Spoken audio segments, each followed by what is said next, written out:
স্বামী কত প্রকার ও কি কি, কার স্বামী কেমন জানতে হলে ভিডিওটি দেখুন।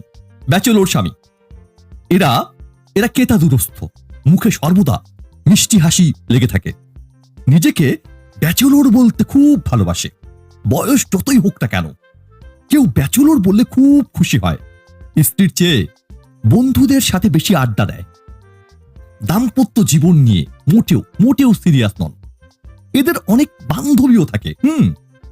তপ্ত স্বামী, এরা সবসময় সাপের মতো ফোঁস করে, গরম পানির মতো টকবক টকবক করে, সব সময় রাগান্বিত, হিংস্র মেজাজ, আধিপত্যশীল, খুব বিপজ্জনক। মধ্যরাত ছাড়া বউয়ের প্রয়োজন অনুভব করে না। গতি প্রকৃতি সাইক্লোনের মতো অনিশ্চিত। কৃতদাস স্বামী, শ্বশুরের বাড়িতে লজিং থেকে পড়াশোনা, শ্বশুরের টাকায় লেখাপড়া, ছাত্রীর সাথে প্রেম কিংবা বিবাহের বিনিময়ে চাকুরি কর্মসূচি সহ কিছু অজ্ঞাত দুর্বলতার কারণে এদের স্বাধীনতার অপমৃত্যু ঘটে।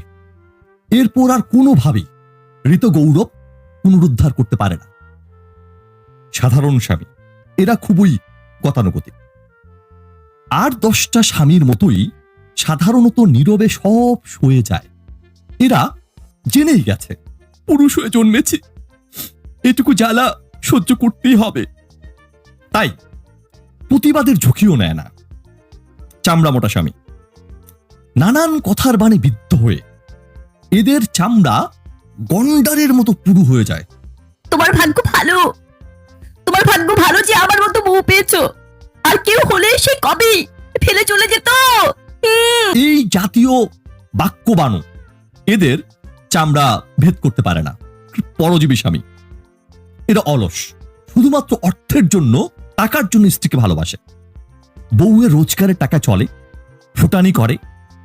কেউ বিভিন্ন নেশার পেছনে বউয়ের টাকা দুহাতে খরচ করে।